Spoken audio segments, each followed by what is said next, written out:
क्या प्राथमिकता? देखिए, आज मैंने 2 फरवरी 2024 को जनपद जौनपुर के जिलाधिकारी के रूप में चार्ज ग्रहण किया है। चौकिया माता के दर्शन करके शुरुआत की है और अभी मैं यहाँ पे कलेक्ट्रेट में पहुँचा हूँ। हमारे सभी जो वरिष्ठ अधिकारी हैं और जो हमारे फील्ड ऑफिसर्स हैं, सबके साथ में हमने एक मीटिंग प्लान की है ताकि जनपद के बारे में जो मूलभूत यहाँ के आंकड़े हैं, मूलभूत यहाँ पे जो यहाँ की आवश्यकताएं हैं, आगामी लोकसभा का इलेक्शन आने वाला है उसको लेकर और विकास कार्यों को लेकर क्या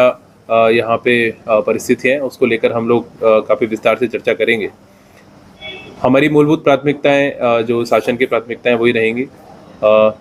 जितनी हमारी विकास योजनाएं हैं उन विकास योजनाओं को ससमय गुणवत्तापरक तरीके से पूर्ण कराना, जन शिकायतों का गुणवत्तापरक निस्तारण करना,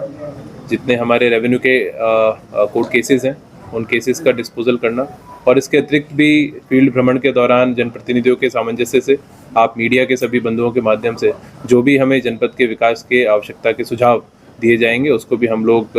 समीक्षा करेंगे और उस पर भी हम लोग आगे बढ़ेंगे। आप सब लोगों को, सभी अधिवक्ता गणों को, सभी जनप्रतिनिधियों को, सभी हमारे पब्लिक के लोगों को हम लोग साथ लेके आगे बढ़ेंगे और प्रयास करेंगे कि जनपद जौनपुर में जो मेरा आगामी कार्यकाल होगा उसमें पूरे एक टीम वर्क के साथ में सब लोगों को साथ में रहते हुए और एक अच्छा हम लोग प्रशासन दे पाएँ। जौनपुर में भूमि विवाद में हत्याएं काफी होती हैं राजस्व को लेकर, इसके लिए क्या स्ट्रेटजी है? देखिए, उसके लिए एक बार जो सबसे इम्पॉर्टेंट स्ट्रेटजी है वो हमारे कोर्ट केसेस का डिस्पोजल सही तरीके से हो और स्पीडी डिस्पोजल हो और क्वालिटी डिस्पोजल हो। तो उसको लेकर हम लोग कोर्ट्स का भी निरीक्षण करेंगे। हमारे जो ऑफिसर्स हैं, हमारे सभी एसडीएम्स हैं, तहसीलदार्स हैं, नायब तहसीलदार्स हैं और हमारे जो राजस्व विभाग के कर्मचारी हैं, हमारे लेखपाल, हमारे कानूनगो, उनकी कैसे कार्यप्रणाली है उसको हम और कैसे उत्कृष्ट स्तर पर लेकर जा सकते हैं उसकी समीक्षा करेंगे और ये काम केवल उसमें उनको ट्रेनिंग देकर भी हम लोग प्रयास करेंगे कि जहाँ जहाँ पे कहीं अगर कमियां हैं उसको दुरुस्त कराएं और एक मॉडल उसमें क्रिएट करने का प्रयास करें ताकि लोगों की इस प्रकार की समस्याओं का समाधान हो पाए और भूमि विवाद में किसी प्रकार का कोई शांति व्यवस्था का प्रश्न उत्पन्न न होने पाए।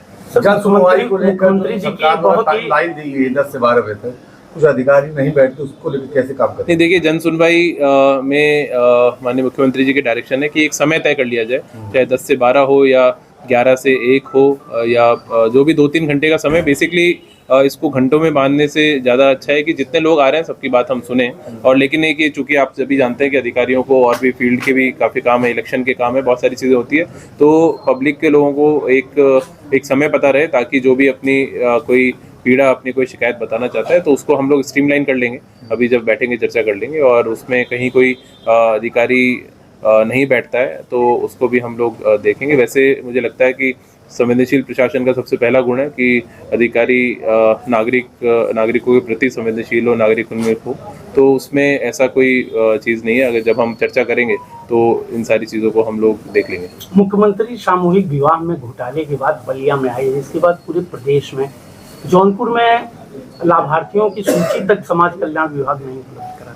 उसको एक बार वो जानकारी मुझे करनी पड़ेगी। उसमें हमारे मुख्य विकास अधिकारी यहाँ पर हैं और